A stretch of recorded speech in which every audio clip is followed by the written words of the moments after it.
Hello friends, welcome back to law addiction. तो चलिए start करते हैं कॉर्पोरेट पर्सनालिटी के साथ में। तो कॉर्पोरेट पर्सनालिटी स्टार्ट करने से पहले हम समझते हैं कि what does it mean. So corporate personality is basically a creation of a law. एक लीगल रिकग्निशन है जो एक कंपनी या किसी ऑर्गेनाइजेशन को मिलती है after getting it registered.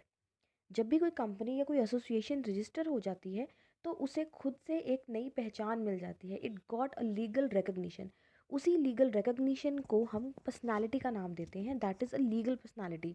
And that legality of that firm or that company is known to be as corporate personality. It means the creation of law and legal recognition that is valid in the eyes of law. तो चलिए अब start करते हैं company की तरफ से। Now the word company, जो एक कंपनी वर्ड है, ये हमने डिराइव किया है एक लैटिन वर्ड से। दो लैटिन वर्ड्स हैं, that is cum and panis. It means together and bread. Like it originally defines from these two words, जिसका मतलब ये है कि that company that meals together, it means that work together and that took profit out of together. Now therefore company is an organisation जो हमेशा togetherness और greater importance के लिए ही वर्क करती है। So corporate personality is itself a creation of law, और ये एक आर्टिफिशियल पर्सन है जो रजिस्ट्रेशन के माध्यम से या रजिस्ट्रेशन के थ्रू इनबिल्ट होती है। सो ये जो थियोरी है ना मेन कॉर्पोरेट पर्सनालिटी की, ये बेसिकली आइडेंटिफिकेशन की बात कर रही है कि कंपनी की खुद की अपनी पहचान है, सेपरेट लीगल एंटिटी है। तो जब उसको एक सेपरेट लीगल एंटिटी मिल जाती है, रिकग्निशन मिल जाती है, it is known to be as body corporate. It comes in to corporation. It means it's a body and corporate that is registered. So according to this, corporation is a legal person created by the process other than the natural birth. मतलब company naturally birth नहीं होती है, naturally उसका birth नहीं होता है।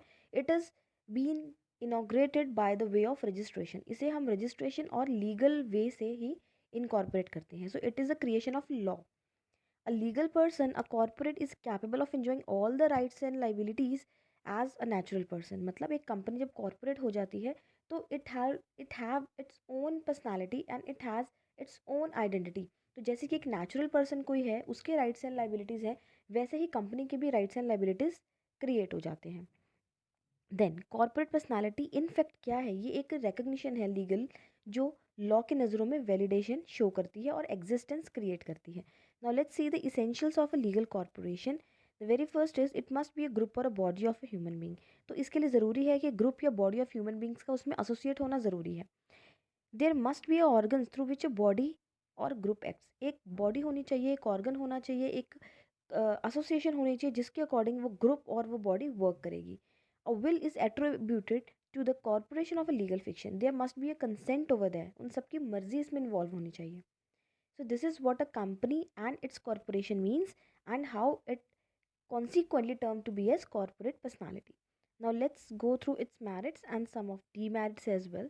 So the very first merit of the corporate personality is it creates a separate legal entity. सबसे पहला बेनिफिट जो कॉरपोरेशन का है, मतलब रजिस्ट्रेशन का है, that is legal separate entity. मतलब जो उनकी सेपरेट एंटिटी है ना, वो लॉ के आंखों में, लॉ के आइज में वैलिड होती है। इट मीन्स कि कंपनी की खुद की एक अलग पहचान होती है। It is different from its owner.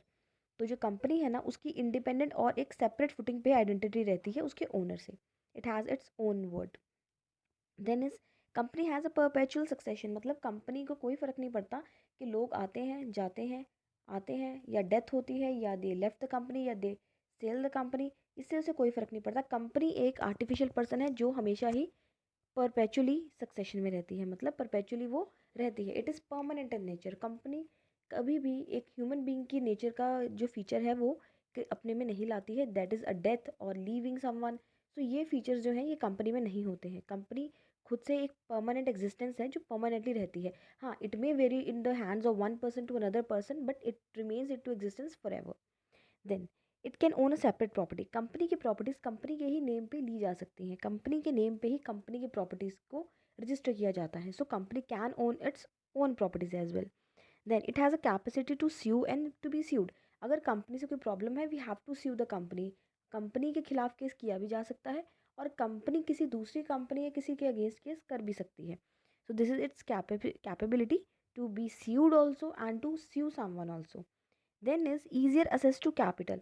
Now company जो है they has a various methods of raising the capital. इनके पास बहुत से तरीके हैं अपना कैपिटल रेज करने के लिए, जैसे कि शेयर कैपिटल हो गया, डिबेंचर्स हो गया, they can issue the shares, bonds and debentures and many more. बहुत से अलग अलग तरीके हैं इनके पास, बोरोइंग्स हो गया या डिबेंचर्स की तरह हो गया। तो they there are very various methods to raise their funds. अगर उनको फंडिंग की ज़रूरत है तो वो किसी भी माध्यम से अपना फंड वगैरह क्रिएट कर सकते हैं by issuing some of their shares और डिबेंचर्स और any sort of other mayor.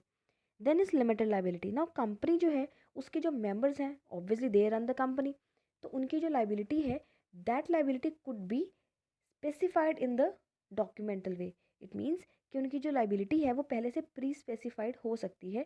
It could be a limited liability, मतलब कंपनी से जुड़ा हर व्यक्ति उतना ही लाइबल है जितना कि वो लाइबिलिटी अंडरटेक कर सकता है। Either it could be approximately to their guarantee if there guarantors, और it could be as per their shares, और it could be as per their own will. तो जो लाइबिलिटी है इसमें लिमिटेड रहती है, नोबडी हैज़ अनलिमिटेड लाइबिलिटी। तो company के मेंबर्स की उतनी ही लाइबिलिटी होगी जितनी ही वो अंडरटेक करनी चाहें, चाहे वो उनके शेयर्स के अकॉर्डिंग हो, चाहे वो अपनी विल के अकॉर्डिंग हो, चाहे उनके किसी भी क्राइटेरिया के ऊपर बेस्ड हो, उनकी आपसी अंडरस्टैंडिंग के बेस में। तो लाइबिलिटी कुड बी लिमिटाइज्ड।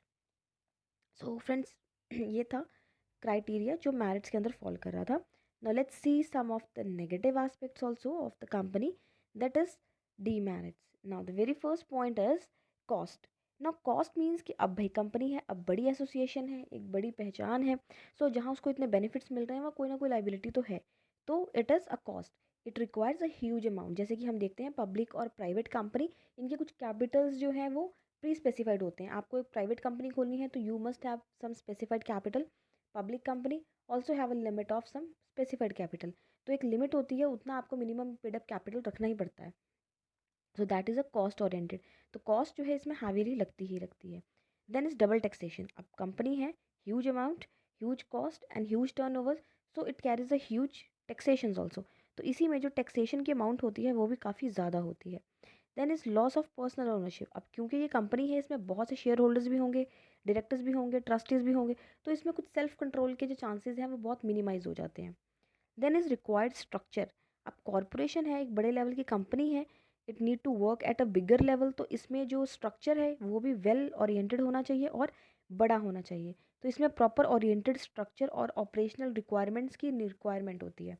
इसमें ऑथेंटिक अकाउंटिंग मेजर्स चाहिए, प्रॉपर इंफ्रास्ट्रक्चर चाहिए। तो it requires a well defined structure as well. Then is difficulty in dissolving. अब कंपनी, क्योंकि हमने भी पढ़ा परपेचुअल एग्जिस्टेंस है इसकी, तो इसको डिज़ोल्व करना बहुत मुश्किल होता है।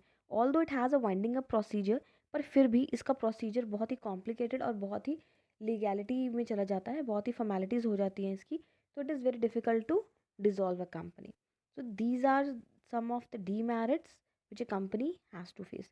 सो फ्रेंड्स, ये था हमारा सारा कॉन्सेप्ट कॉर्पोरेट पर्सनालिटी का, जिसमें हमने कॉर्पोरेट पर्सनालिटी का मीनिंग देखा, कंपनी का मीनिंग देखा, कंपनी का थोड़ा सा बैकग्राउंड देखा, और इसके इसेंशियल्स के साथ साथ में हमने इसके मेरिट्स और डीमेरिट्स भी देखे।